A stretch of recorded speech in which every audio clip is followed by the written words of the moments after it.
Get out of my house. I don't need a junkie for a daughter. Those were my father's last words before he shoved me into a freezing storm without a coat or a phone. I was 15. While I was freezing on the roadside, my sister was celebrating her victory. But she didn't know that 3 hours later, a single police call would turn my father's face white with horror. What did they tell him? Stay until the end. The truth will destroy everything he believed in. Can you even fathom those words? They were the last things my father ever said to me before he shoved me out into the teeth of an October gale and turned the deadbolt. Get out of my house. I won't have a junkie for a daughter. I was 15. I had no coat, no phone, and not a cent to my name. All I had was a backpack full of algebra homework and sneakers that were already losing the battle against the rising puddles. 3 hours later, the police would call him. When he heard what they had to say, his face turned the color of ash. But by then, the damage was done. My name is Sarah Miller.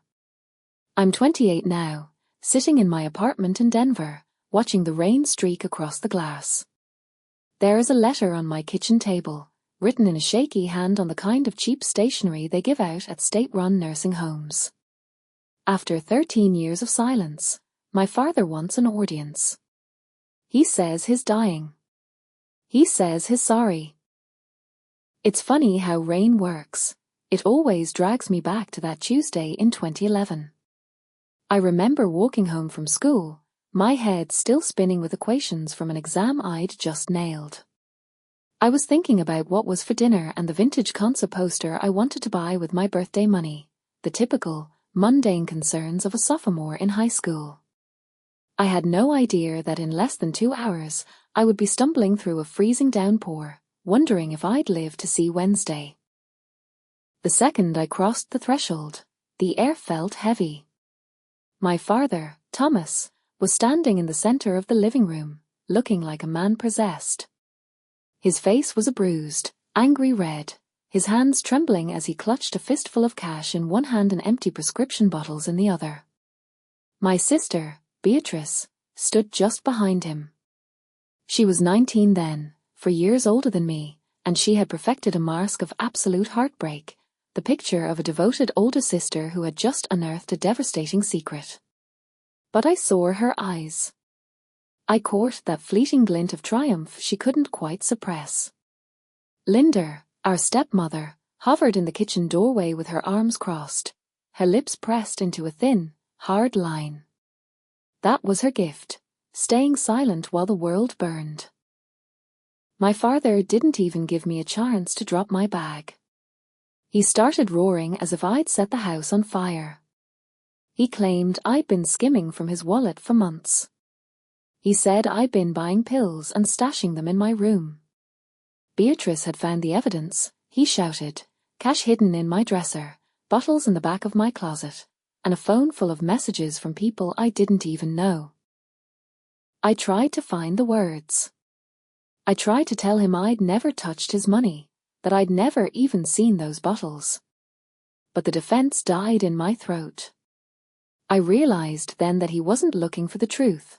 His mind was a locked door. Beatrice had spent the entire day poisoning him, wrapping her lies in a layer of sugary concern. She told him how hard she tried to help me, how she couldn't bear to watch her little sister throw her life away anymore. It was a performance worthy of a stage, and my father drank it down like it was gospel. He gripped my arm hard enough to leave a mark and dragged me toward the porch. He grabbed my backpack from the floor and threw it at my chest, the weight of the textbooks nearly knocking me over. Then he threw open the door. The rain was coming down in grey sheets, and thunder rumbled somewhere over the Texas plains. The temperature had plummeted since the morning. My father looked me dead in the eye and repeated himself. Get out. I don't need a daughter like you. He shoved me onto the porch, and the door slammed shut. The click of the lock sounded like a gunshot.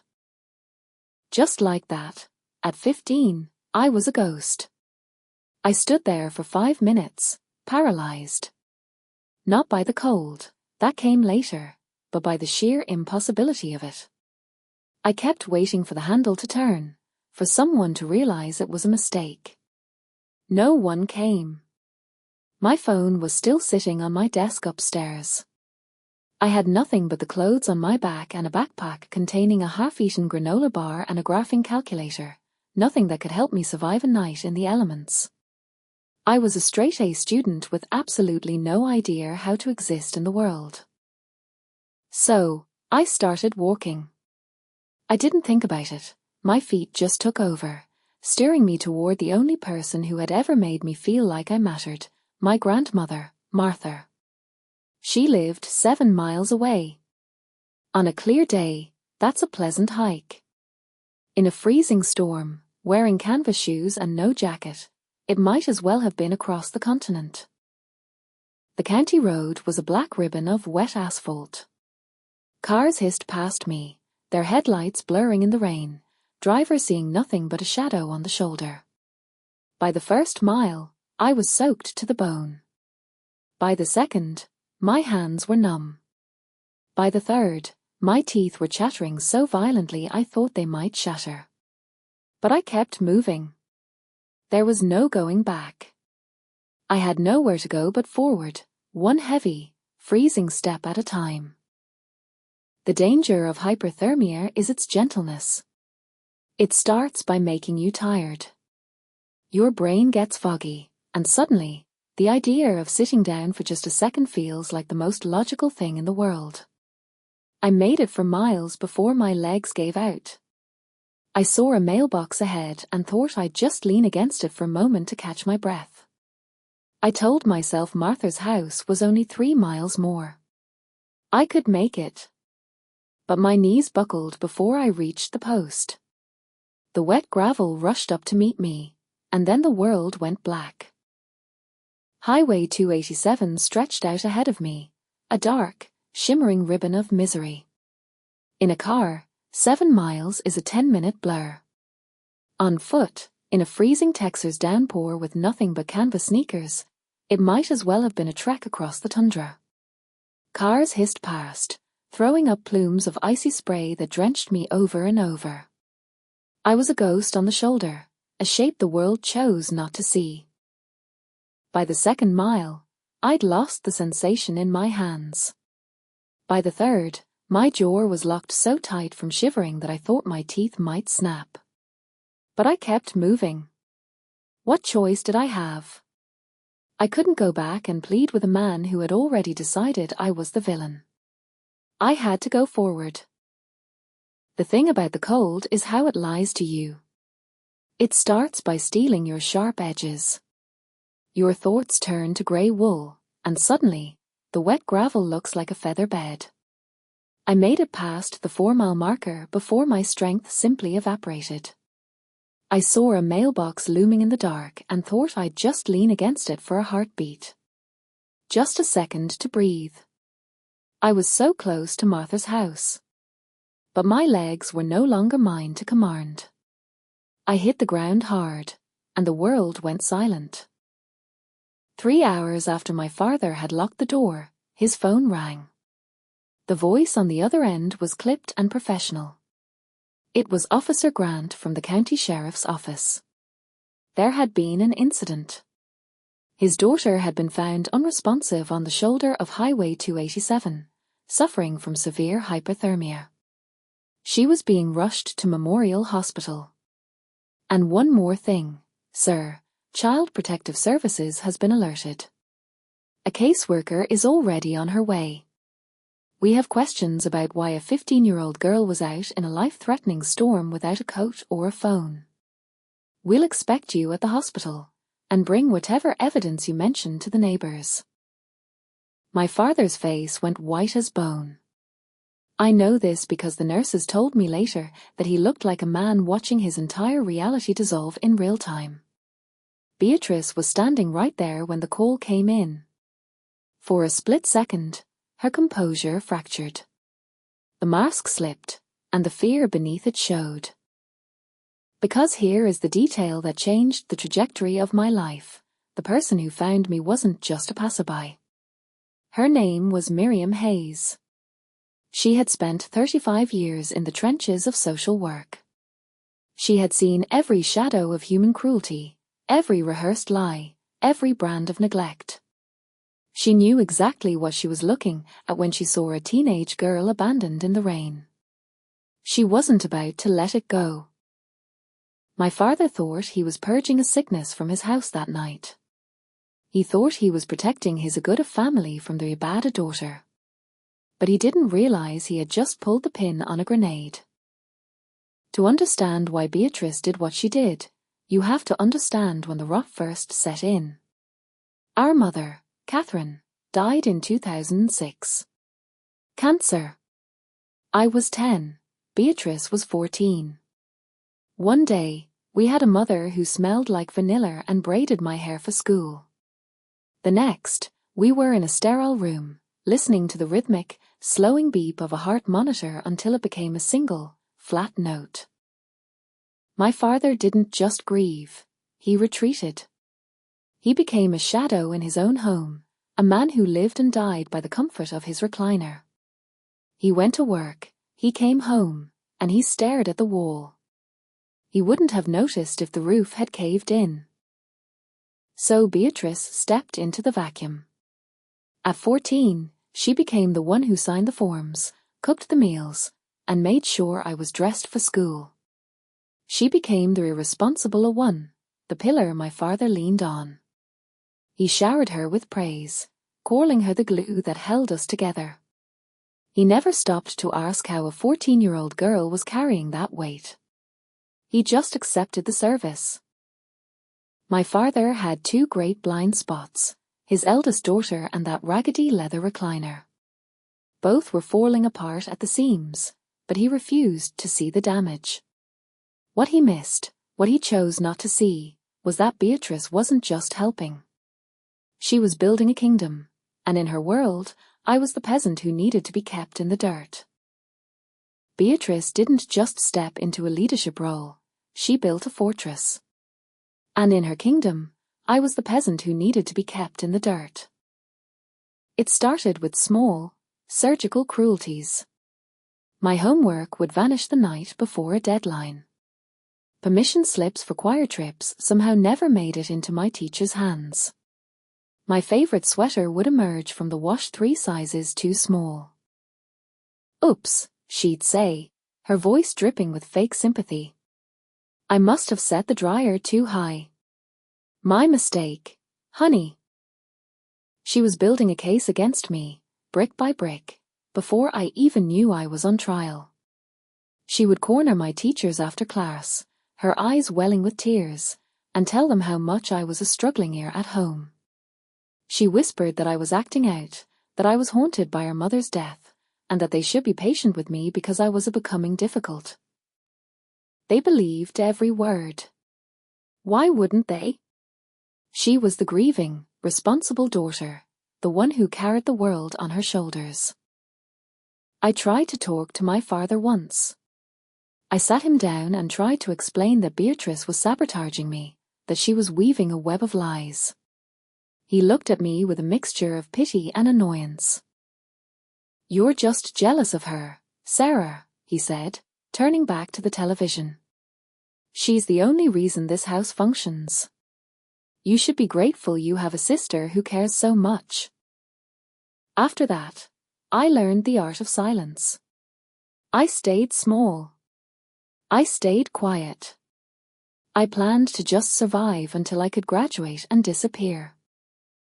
2 years after my mother passed, Thomas remarried. Linda was pleasant enough at first, lots of casseroles and forced smiles.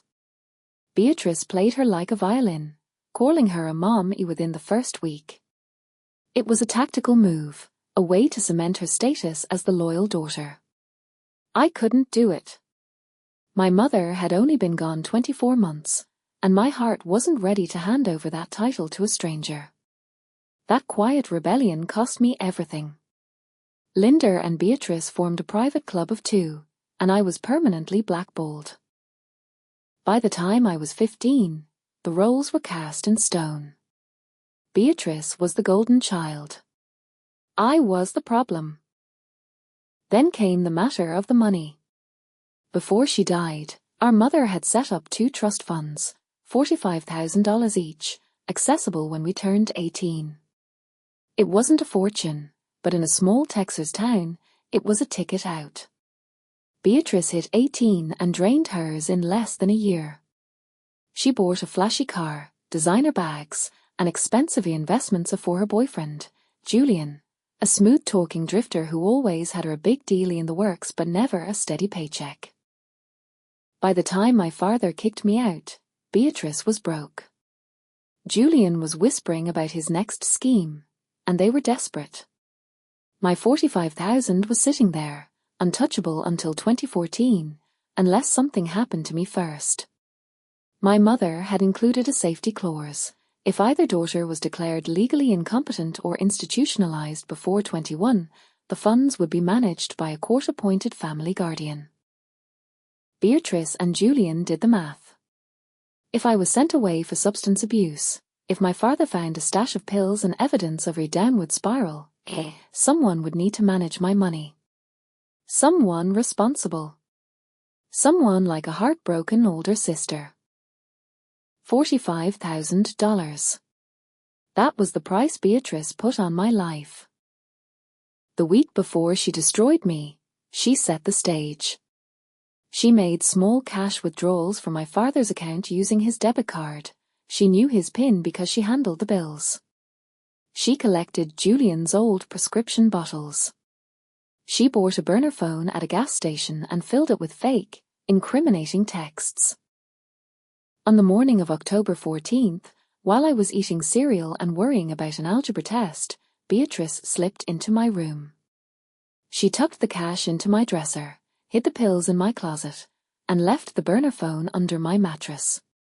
Then she went to our father with tears in her eyes and told him her terrible secret. He believed her instantly. Why wouldn't he? Beatrice had spent 9 years being the perfect daughter, and she had spent those same 9 years painting me as a disaster. By the time I walked through the front door after school, the trial was over. The verdict was guilty, and the sentence was exile. That was how I ended up on the shoulder of Highway 287 in the freezing rain, walking toward my grandmother's house like it was the last lighthouse on earth. But Beatrice had made one fatal error in her perfect plan. She hadn't accounted for Miriam Hayes. I don't remember much about the moment I went under. Just the sharp bite of gravel against my palms and then a sudden, absolute silence, like someone had cut the power to a television mid-scene. What I do remember is waking up. Fluorescent lights hummed overhead. The air tasted of antiseptic and industrial-grade floor wax.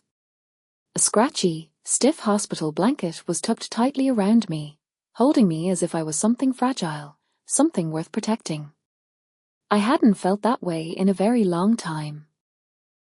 A woman was sitting in the chair beside my bed. She had silver hair pulled back into a disciplined bun and reading glasses perched on the bridge of her nose. A paperback novel lay closed in her lap. At first glance, she looked like anyone's grandmother, the kind who kept peppermint candies in her purse and never forgot a birthday. But her eyes were different. They were sharp, observant, and busy cataloguing everything they saw. Her name was Miriam Hayes. She was 67 years old and had recently retired after 35 years with Child Protective Services. She had seen every shade of human cruelty, every variety of neglect, and every rehearsed lie a parent could tell. That night, driving home from her monthly book club, her headlights had swept over something on the shoulder of Highway 287. A teenage girl, unconscious, drenched, and utterly alone. Miriam had slammed on her brakes so hard the tires screamed. She still kept an emergency kit in her trunk, a relic from her days in the field, and she had wrapped me up like a cocoon before the 911 operator even picked up. She stayed with me until the ambulance arrived, and when I finally drifted back to consciousness 4 hours later, she was still there. That woman saved my life twice that night. Once from the cold, and once from the silence. When I opened my eyes, she handed me a foam cup of coffee. It was hospital cafeteria brew, the kind that tastes like burnt beans and regret, but it was hot. "This is terrible," she said softly. "It's warm." I laughed. It was a weak, jagged sound, but it was a laugh. For the first time in days, Miriam smiled back, a knowing, gentle look that told me she understood far more than I had said. "There she is," she said. "Now, why don't you tell me why a 15-year-old girl was walking Highway 287 in a gale with no coat and no way to call for help?" So, I told her. I told her everything. The accusations, the planted pills, the years of Beatrice's slow drip manipulation. I told her things I had never breathed to another soul because, until that moment, no one had ever actually listened. Miriam just sat there, nodding occasionally, never once doubting me. When I finished, she was quiet for a long beat. "I believe you," she said. "And I'm going to help you prove it." Those 7 words changed the orbit of my world. While I had been out cold, the machinery of the state had begun to turn. The hospital had contacted the police because a minor had been found in a life-threatening situation. That meant calling my father. I would have given anything to see his face when Officer Grant delivered the news. Apparently, the conversation was brief. "Mr. Miller, your daughter was found unresponsive on the highway. She's at Memorial. She says you turned her out into the storm. Child Protective Services has been notified, and a caseworker is already on site. We're going to need you to come down here and bring that evidence you mentioned." My father and Beatrice arrived at the hospital around 10:15. I was sitting up by then, Miriam still a steady presence at my side. Also in the room were Isabel Vargas, a CPS caseworker, and a uniformed officer. It wasn't the welcoming committee my father had envisioned. He looked shaken, not with guilt, at least not yet, but with the irritation of a man whose life had been inconvenienced. Beatrice was right behind him, and for the first time, I saw her composure fracture. The smug, triumphant look she'd worn on the porch was gone, replaced by a flicker of genuine panic. They had expected to find a broken, sobbing girl ready to beg for forgiveness. Instead, they walked into a room full of professionals who were asking very pointed questions about why a child had been abandoned in a storm. The power dynamic had shifted, and Beatrice felt the air leave the room. She tried to pivot back to her script, the worried older sister, the troubled younger sibling, but Isabel Vargas wasn't moved. 30 years of social work had given her a radar for deception, and Beatrice was lighting up every sensor. Then, my grandmother arrived. Martha Harrison was 67 years old and 5'2" of pure, unadulterated steel. She was not in the mood for games. My mother had been her only daughter, and I was her only grandchild. She had never trusted my father, and she certainly didn't trust the new family he'd built. I heard her before I saw her, the rhythmic, sharp click of sensible heels marching down the linoleum at a pace that meant war. She swept into the room like a silver-haired storm and immediately stepped between me and my father. "That is my granddaughter," she announced to the room. "Now, what has this fool done to her?" My father tried to stammer out his justification. He started talking about the theft, the pills, the evidence Beatrice had found. Martha listened for all of 30 seconds before she held up a hand. "Thomas," she said, her voice cold enough to freeze the room.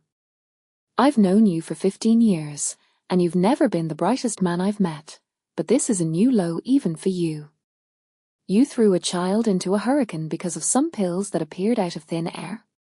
Did you even stop to ask for her side of the story? He opened his mouth, closed it, and looked at the floor. Martha just nodded. That's what I thought. My grandmother didn't just love me, she fought for me. That night, while I sat exhausted and shivering in a hospital bed, Martha Harrison went to the mat. She demanded an emergency custody hearing right then and there. It was nearly midnight, but she didn't care. She had the hospital social worker document everything: the hypothermia, the lack of an investigation by my father, the sheer negligence of his actions. By 12:30 in the morning, I had a new home. Emergency temporary guardianship was granted to Martha, effective immediately. My father was ordered to have no contact with me until a full investigation could be completed. CPS would be looking into everything: the money, the phone, and the evidence. As we prepared to leave the hospital, my father tried to reach out to me one last time. Martha stepped into his path without breaking stride. You don't get to touch her, she said. You don't get to speak to her. You had your chance to be a father, and you threw it away. Literally. She guided me out to her old sedan, helped me into the passenger seat, and tucked a fresh blanket around me even though the heater was already on full blast. I looked at her, tears finally spilling over. Grandma, I don't have any of my things. I have nothing. She patted my hand, her eyes fierce and tender. Honey, you have me. And tomorrow, we're going shopping. Tonight, you're going to eat some soup and sleep in a bed where no one is ever going to throw you out again. Martha listened for all of 30 seconds before she held up a hand to silence him. Thomas, she said, her voice like grinding stones. I've known you for 15 years, and while I always knew you weren't the sharpest blade in the drawer, this is a new pinnacle of stupidity. You threw a child into a gale based on what? Some pills that appeared out of thin air. Cash that magically materialized in a drawer? Did you even stop to ask for her side of the story? He opened his mouth, closed it, and then looked at his shoes. Martha just nodded, her expression grim. That's what I thought. Here is the thing about my grandmother. She didn't just love me, she was willing to burn the world down to protect me. That night, while I sat shivering under hospital blankets, Martha Harrison went to war. She demanded an emergency custody hearing right there in the hospital wing. It was nearly midnight, but she didn't care about the hour. She called a family court judge she'd known through the PTA for a decade and got him on the line. The hospital social worker laid out the cold, hard facts: a minor child expelled into life-threatening weather, no investigation conducted by the parent, no attempt to verify the sister's accusations, a child found unresponsive with early-stage hypothermia. My father's evidence he hadn't even been looked at by a professional before he'd slammed the door. By 12:30 in the morning, I had a new life. Emergency temporary guardianship was granted to Martha, effective immediately. My father was ordered to have no contact with me until a formal investigation was closed. CPS was going to interview everyone: me, Beatrice, Thomas, and Linda, and they were going to take a very long look at that so-called evidence. As we walked out of the hospital, my father tried to reach for my arm. He started to stammer an apology, but Martha stepped between us without breaking her stride. You don't get to touch her, she said. You don't get to talk to her.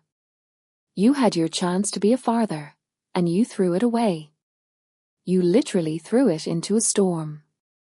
Now, move. She guided me out to her old Bic, the one she'd been driving since before I was born. She helped me into the passenger seat and tucked another blanket around me, even though the car's heater was already roaring. I looked at her, tears finally blurring my vision. Grandma, I don't even have clean clothes. I have nothing. She patted my hand, her eyes fierce and tender at the same time. Honey, you have me. And I have a credit card. Tomorrow we shop. Tonight, you eat soup and sleep in a bed where no one is ever going to throw you out. That was the first night of my new life. Martha's house had 3 unbreakable rules: breakfast at 8, homework before television, and absolutely no nonsense before her second cup of coffee. It wasn't a fancy house, but it was warm, it was safe, and for the first time in years, I felt like I could actually breathe. But the story wasn't over. Not by a long shot. 2 weeks later, Isabel Vargas, the CPS investigator, called my grandmother.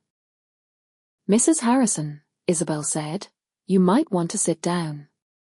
We've been looking into the evidence Mr. Miller provided. The timeline doesn't hold up, and we found security footage that tells a very different story." Isabel Vargas wasn't just a caseworker checking boxes. She was a detective in a cardigan. She didn't just look at evidence, she traced it back to its source. Every receipt, every timestamp, every thread. And the more she pulled, the more Beatrice's masterpiece began to unravel. It started with the cash. $800 had been found in my dresser. My father claimed it proved I'd been stealing from him for months. An open and shut case, right? Except Isabel actually checked the bank records. That $800 came from a single ATM withdrawal on October 14th, the very day I was kicked out. The bank provided the surveillance footage from the machine. The timestamp was 2:47 in the afternoon. The person on the camera wasn't me. It was Beatrice. It was clear as day, the same jacket she'd worn that morning, the same ponytail, and her white sedan with the dent in the bumper parked right behind her. Here is the thing about alibis. Mine was airtight. At 2:47 p.m. on October 14th, I was sitting in 5th period chemistry, learning about molecular bonds. The school's electronic attendance system showed me present until 3:15. My teacher even remembered me asking a question about covalent electrons. It was physically impossible for me to have made that withdrawal. I was in a classroom 12 miles away, surrounded by 30 witnesses. Beatrice thought she was a genius. But she forgot the first rule of being a criminal: you actually have to be smart. She used our father's card without realizing banks have eyes everywhere. She made the withdrawal in the middle of a school day without checking my schedule. She was so arrogant she didn't even bother to drive to a different town. Beatrice had purchased the burner phone at a convenience store just 2 blocks from her gym. The surveillance footage was crystal clear. There she was in her athletic gear, paying cash, while her car sat idling in the lot with that unmistakable dent in the bumper. Some criminal masterminds wear masks. Beatrice wore designer leggings and got caught because she was too lazy to drive to the next town over. Then came the pills. The bottles hidden in my closet were traced back to a prescription for Julian Thorne, Beatrice's boyfriend. He had reported those pills stolen, claiming someone had broken into his car. It looked like the behavior of a concerned citizen, except for one glaring detail: he didn't file the police report until October 17th, 3 days after I'd been cast out. If those pills were already in my room on the 14th, why had he waited? The answer was simple: they weren't stolen. Beatrice had taken them to plant in my room, and Julian had reported their thefty afterward to cover their tracks and secure a refill. That 3-day gap was a neon sign screaming premeditation. But the real smoking gun was the burner phone. Isabel Vargas tracked down the store where the prepaid device was bought on October 10th. The footage showed a young woman with a dark ponytail and an athletic build.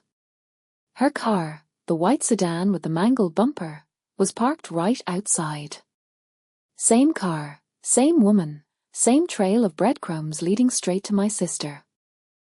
As the investigation deepened, the picture grew even uglier. Isabel began auditing my father's finances, specifically looking at checks written over the previous 2 years. What she found made the $800 look like pocket change. Someone had been forging my father's signature for nearly 24 months. Small amounts at first, 50 here, 100 there, but it had snowballed. The money had been funneled into accounts linked to Julian Thorne and his various business ventures. Total theft, nearly $18,000. Beatrice hadn't just framed me for a crime. She had been robbing our father blind and needed a scapegoat before the well ran dry. Martha wasn't about to let it rest. She hired Leonard Brooks, an old family friend who had been practicing law for 3 decades. He had known my mother since they were children. When Martha explained the situation, Leonard's expression turned to stone. He filed for permanent guardianship immediately. He also launched a civil suit against Beatrice for fraud and emotional distress, ensuring my trust fund was locked away under court oversight where no one could touch it until I turned 18. That year taught me a lesson I carry to this day: keep a record of everything. Every receipt, every message, every promise. My grandmother kept a folder for every important document: bills, letters, tax returns. She called it her paper insurance. Following her lead, I bought my first filing cabinet at 16. I still have it. Some habits are born of survival. Living with Martha was like learning to breathe again. Her house was modest, 2 bedrooms, 1 bath, and a kitchen that always smelled of cinnamon and coffee, but it was a sanctuary. No one there was plotting my downfall. She enrolled me in a new school where my reputation was a blank slate. I made real friends, people who liked me for who I was, not for the tragedy Beatrice had manufactured.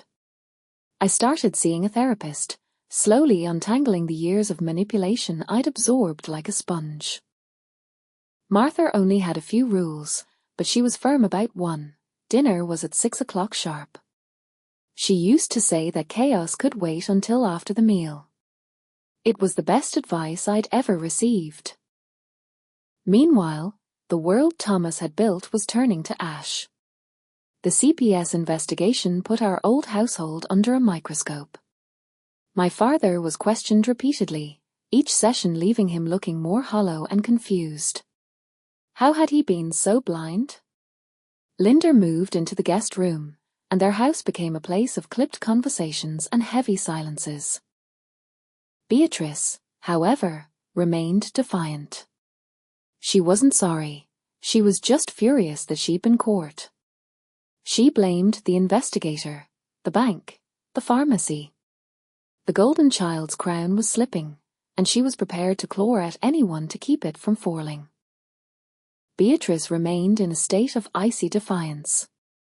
According to her, the CPS investigator was biased, the bank footage was misleading, and Julian's prescription records were just a series of unfortunate misunderstandings. But while she was busy spinning new fantasies, Leonard Brooks was building a fortress. He spent months meticulously assembling the case. He gathered bank statements, surveillance logs, pharmacy affidavits, and burner phone receipts. He didn't stop at the paper trail. He collected witness statements from Miriam Hayes, from my teachers, and even from neighbors who had noticed Beatrice's car creeping in and out of the driveway at odd hours. He even tracked down some of Beatrice's former friends. It turned out she had left a long trail of burned bridges, and people were more than happy to share stories about her habitual lies and casual cruelty. The court date was set for March 2012. But 1 month before we were due to appear, the final pillar of Beatrice's world collapsed. Julian Thorne was arrested in Nevada. U.S. Marshals picked him up for running the same investment scam in 3 different states. He had swindled over $400,000 from victims who had trusted him with their life savings. Facing a potential 15-year sentence in federal prison, Julian proved exactly how little his loyalty was worth. His lawyer called the prosecutor the very next day. Julian was ready to talk. He was ready to trade everything he knew for a lighter sentence, and that included the truth about his girlfriend and what she had done to her younger sister. Julian Thorne was a con artist and a parasite, but he was no martyr. The moment the feds offered him a deal, he sang. His written statement was 12 pages long and utterly devastating. He confirmed that the plan to frame me had been Beatrice's idea from the start.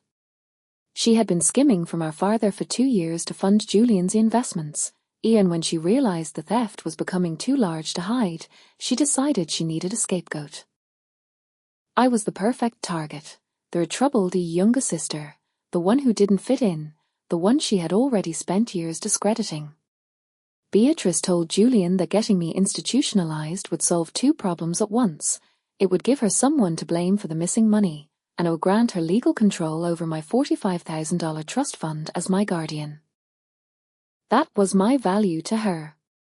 $45,000. She was willing to have me drugged, discredited, and locked away in a facility just to keep her lifestyle afloat. Julian's statement detailed everything: the planning sessions, the pill bottles he provided, the burner phone she bought, and the exact morning she planted the evidence. He even handed over saved text messages from the days leading up to October 14th. They were cold, calculated, and premeditated. One line from his statement stayed with me. Beatrice said her sister was a nobody who wouldn't fight back. She was wrong. By the time the hearing arrived in March 2012, I had been living with Martha for 5 months. I had gained weight, the healthy kind that comes from regular meals and actual sleep. I was on the honor roll at my new school. I was finally remembering what it felt like to be a normal teenager. But walking into that courtroom, I felt 15 again, small, terrified, and wondering if the world would finally see me. Martha squeezed my hand. Leonard Brooks gave me a reassuring nod, and Miriam Hayes was there too, sitting in the gallery with her sharp eyes and that same fierce expression she'd worn the night she found me. The hearing was supposed to be a simple matter of making Martha's guardianship permanent. But it had evolved into something much larger. Beatrice sat on the far side of the room with a public defender she'd met only an hour prior. She looked smaller than I remembered, and much paler. The confident golden child who had ruled our house for a decade was gone, replaced by a frightened young woman whose lies had finally run out of road. My father sat alone in the gallery. Linder had refused to come. He looked like he had aged 10 years in 5 months. The evidence was presented with surgical precision. The ATM footage of Beatrice at 2:47 p.m. My school records proving I was in chemistry class at that exact moment. The pharmacy logs. The convenience store footage. It was systematic and devastating. The forged checks were the final blow. 2 years of systematic theft totaling $18,000. Then Julian's confession was read into the record, every cold, calculated word echoing through the silent courtroom. When it was Beatrice's turn to take the stand, she tried to play her usual part. She widened her eyes, looking pained and confused, the very image of a sister grieving for a troubled sibling. But the prosecutor, a woman named Margaret Miller, wasn't moved by the performance. "Ms. Miller," the prosecutor said, holding up a high-resolution still from the bank's camera. "Is this you at the First National Bank on October 14th at 2:47 p.m.? Beatrice swallowed hard, her eyes fixed on the grainy image of her own face. I was getting money for groceries." "Groceries?" Margaret Miller's voice was dry as bone. $800 in cash for groceries? And you didn't think to mention this withdrawal to your father when you accused your sister of stealing that exact amount later that same day? Beatrice said nothing. "This ATM is 12 miles from Sarah's school," the prosecutor continued. A school where attendance records show she was present in class until 3:15 p.m. Can you explain how she could have made this withdrawal while sitting in a chemistry lecture? More silence. Beatrice's public defender made a half-hearted objection, but there was nothing to defend. Facts are stubborn things, and they didn't care about her feelings. Then they called Linda. My stepmother looked like she wanted to vanish into the floorboards. She had spent years as a neutral observer, a woman who specialized in looking the other way, but under oath, the silence finally broke. Did you see anything unusual the morning Sarah was kicked out? The prosecutor asked. Linda's voice was barely a whisper. Beatrice went into Sarah's room around 7 a.m. She said she was looking for a hair tie. Did she come out with one? No. She came out empty-handed. The prosecutor leaned in, her voice dropping an octave. And did you notice anything else in the days leading up to the incident? Linda closed her eyes, her face tight with a sudden, sharp regret. 2 days before, I overheard Beatrice on the phone with Julian. She said, Everything is in place. And then she laughed. The courtroom went cold. When my father took the stand, I almost felt a flicker of pity for him. Almost.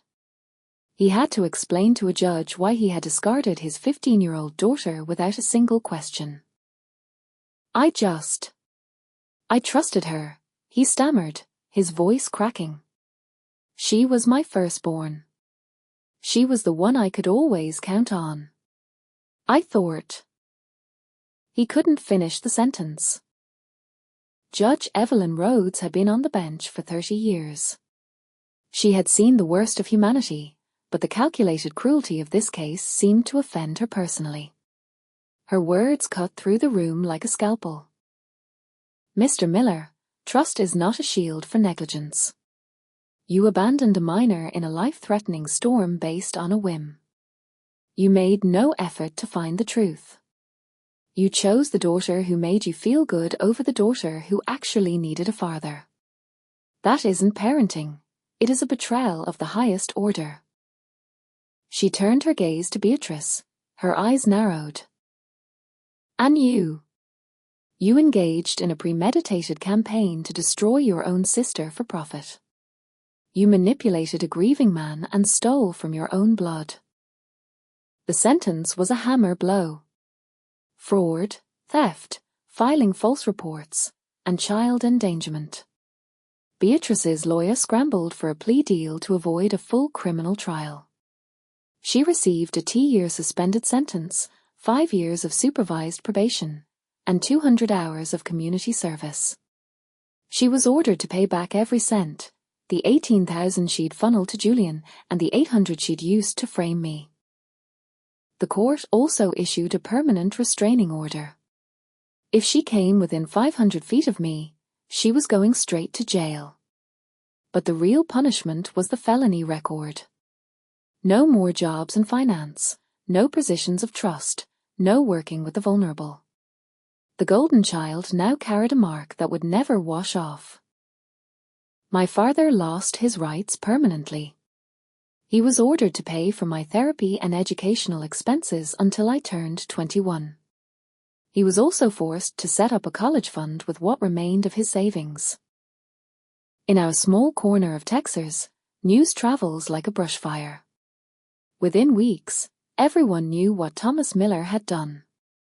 The perfect family was a sham. Friends stopped calling. The pews around him at church stayed empty. Linda filed for divorce 6 weeks later. She had been a witness to my suffering, and she couldn't bear to look at the man who reminded her of her own cowardice.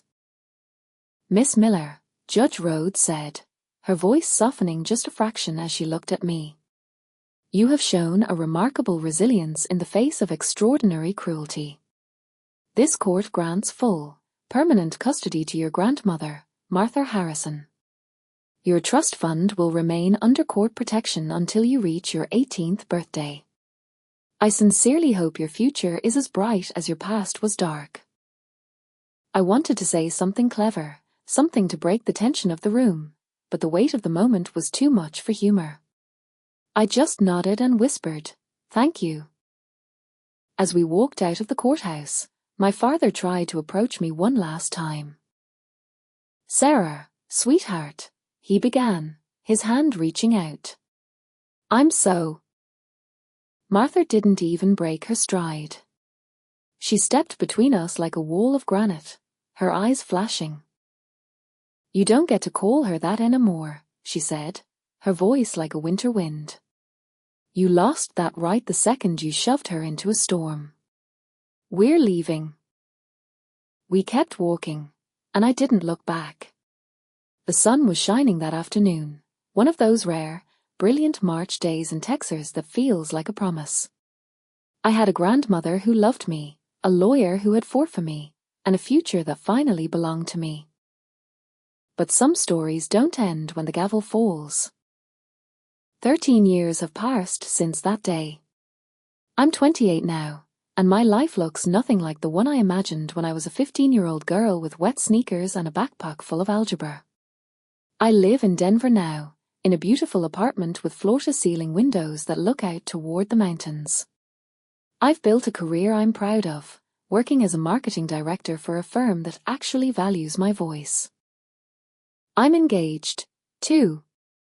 His name is Leo. He's a pediatric nurse, which tells you everything you need to know about the kind of man he is. We met at a charity gala 2 years ago.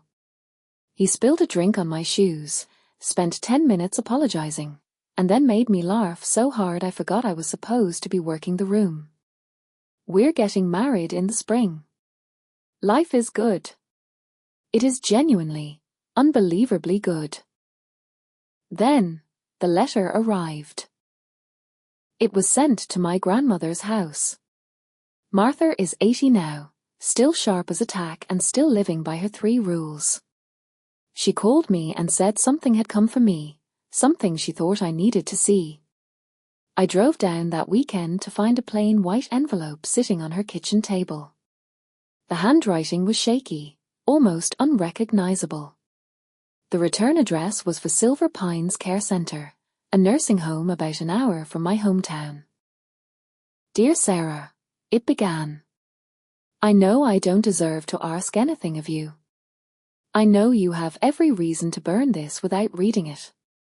But I'm writing because I don't have much time left, and I need to say this before the end. I'm at Silver Pines now. I had a stroke 2 years ago. My left side doesn't work much anymore. Linda is long gone. She took half of what was left and moved to Florida with some man she met. The house is sold. There is nothing left of the life I thought I was protecting. Beatrice came to see me last week. I wouldn't let her in. I can't look at her without seeing the lies she told, and I can't hear her voice without remembering what I did because of them. You're the only one I want to see. I was your father, and I failed you in the worst way a man can fail his child. I chose comfort over the truth. I threw you away. I know you owe me nothing, but if you can find it in you to come, just once, I'd like to say I'm sorry in person." I sat there for a long time, the coffee in my mug turning cold. Martha didn't say a word. She just waited, letting me find my own way through the silence. 13 years of building a life without him. Did I owe him this? No. But I thought about my mother, and the woman she would have wanted me to be. I thought about breaking the cycle of bitterness. I decided to go. Not for him, but for myself. The nursing home was exactly what I expected, the hum of fluorescent lights, the scent of industrial lavender and endings. My father's room was small, with a single window and a television playing a game show no one was watching. He looked 20 years older than 73. The stroke had hollowed him out, leaving him grey and fragile.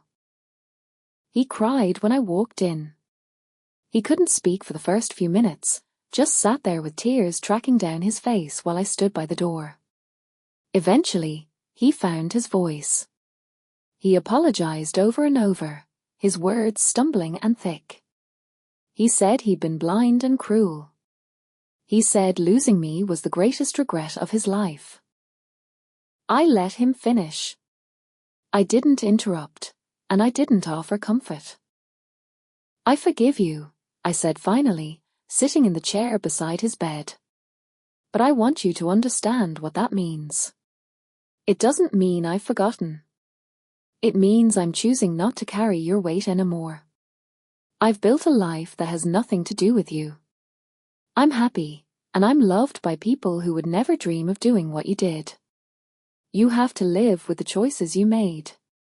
That's your burden, not mine." He just nodded, unable to find any more words. I stayed for 20 minutes, talking about surface things, my job, the mountains, Leo. He listened as if every word were a lifeline. As I was leaving, a nurse stopped me in the hallway. "You're the younger daughter, right?" she asked. I nodded. "Your sister was here again this morning. He wouldn't see her. He told us he only wanted to apologize to the one he actually hurt. He said he couldn't stand the sight of the other one." I didn't know what to say to that. After all those years of being the discarded child, the problem daughter, the roles had finally flipped. It was too late to heal the past, but something shifted in my chest, a final click of a lock turning. I walked out of that facility into the crisp October sun. 13 years ago, October meant betrayal and freezing rain. Now, it just means the changing of the leaves and the anniversary of when my real life began. Some storms don't destroy you, they just wash away the things that were never meant to be there in the first place. Leo was waiting for me when I got home to Denver. He had takeout on the counter and a bad movie queued up. "How was it?" he asked, pulling me into a hug. "I think I'm finally done," I said, leaning into him. "I think I can let the rest of it go now. Next spring, we're getting married in Martha's garden. It'll be a small ceremony, just the people who actually showed up when the rain started falling. And yes, I finally got that vintage concert poster framed. It hangs in my office where I can see it every day, a reminder that some things are worth the wait, and some people are stronger than the storms that try to break them." The room was small and smelled of stale air and industrial-grade lavender. There was a single bed, one narrow window, and a television mounted high on the wall, flickering with a game show that no one was watching. My father looked 20 years older than 73. He looked like a man made of grey tissue paper, crumpled and small in a way I hadn't thought possible. The stroke had stolen the vitality from his frame, leaving behind a ghost of the man who had once loomed so large in my nightmares. He started to cry the moment I stepped through the door. For the first few minutes, he couldn't even find his voice. He just sat there, tears tracking through the deep lines of his face while I stood by the threshold, wondering if I had made a terrible mistake by coming. Eventually, the words started to come, halting, repetitive, and thick with the slur the stroke had left behind. He apologized over and over. He called himself blind, stupid, and cruel. He said that losing me was the greatest sin of his life, and that he thought about that October night every single day.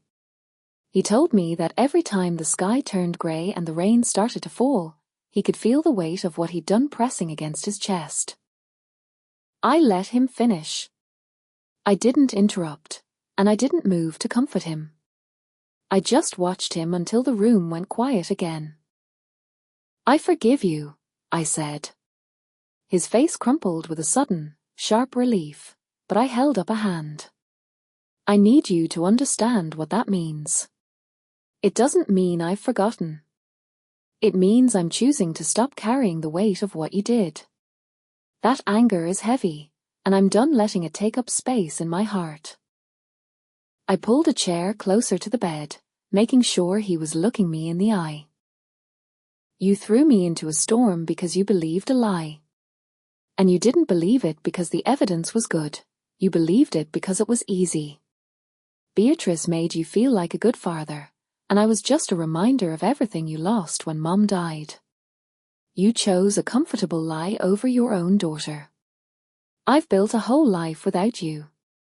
I put myself through school, I built a career, and I'm marrying a man who wouldn't turn me away in a drizzle, let alone a hurricane. I'm happy. But you have to live with what you did. That's your burden now, not mine. He just nodded, the tears still falling. He seemed to have run out of words. I know, he finally whispered. I know. I just needed you to hear me say it. I needed to see you one last time. I stayed for another 20 minutes. We didn't talk about the past anymore. I told him about Denver, about my apartment, and about Leo, safe, surface-level things. He listened as if I were reciting poetry, as if every mundane detail of my life was the most important thing he'd ever heard. When I got up to leave, he reached out with his good hand, not to grab me, but just reaching. I let him touch my fingers for a fleeting second, and then I walked out. In the hallway, a nurse stopped me near the station. You're the younger daughter, aren't you? She asked. I nodded. She glanced back toward his room and shook her head. Your sister came by last week. He wouldn't even let her past the door. He told us to send her away and never let her back in. I stood very still. He wouldn't see her? He was quite upset, the nurse said. He told the head nurse he could only stomach apologizing to one of you, and it wasn't her. He said he couldn't look at her face without seeing the person who destroyed his family. I didn't know how to respond. After a lifetime of being the rejected one, the throwaway daughter who was never enough, the scales had finally tipped. It was 13 years too late to matter, and it didn't heal the scars, but I felt something shift in my chest. It felt like the final page of a very long, very painful book finally turning over. I walked out of that nursing home and into the brilliant October sunshine. Same month, different world. 13 years ago, October was a death sentence of rain and betrayal. Now, it's just the season of falling leaves and the anniversary of when my real life began. Some storms don't come to destroy you, they come to clear a path. That night in 2011, I lost a house, but I eventually found a home. I lost a father who didn't deserve the title, and I found a grandmother who did. I lost a sister who never loved me, and in the silence that followed, I finally found myself. Leo was waiting for me when I got back to Denver. There were takeout boxes on the counter and a movie already paused on the screen, the quiet, steady life we've built together. How was it? He asked, watching my face. I dropped my keys on the table and let out a breath I felt like I'd been holding for a decade. I'm done, Leo. I think I can finally let the rest of it go. He wrapped his arms around me and didn't ask for any more details. He just knew. Next spring, we're getting married in Martha's backyard. It'll be small, just the people who stood by me when the sky turned black. Martha is already arguing with me about the menu, and yes, meatloaf is definitely on the list. Somewhere out there, Beatrice is working a job she hates, living with the weight of her own permanent record. My father is in a room with his regrets. Linda is in Florida, pretending we never existed. But I am here. I have a career I earned, a partner who loves me, and a grandmother who is too stubborn to ever let me fall. And that band poster I bought with my allowance the week before the world ended? I found a vintage original online a few years ago. I paid way too much for it, had it professionally framed, and hung it in my office. It's the first thing I see every morning. A reminder that some things are worth waiting for, and that even the worst storms eventually run out of rain.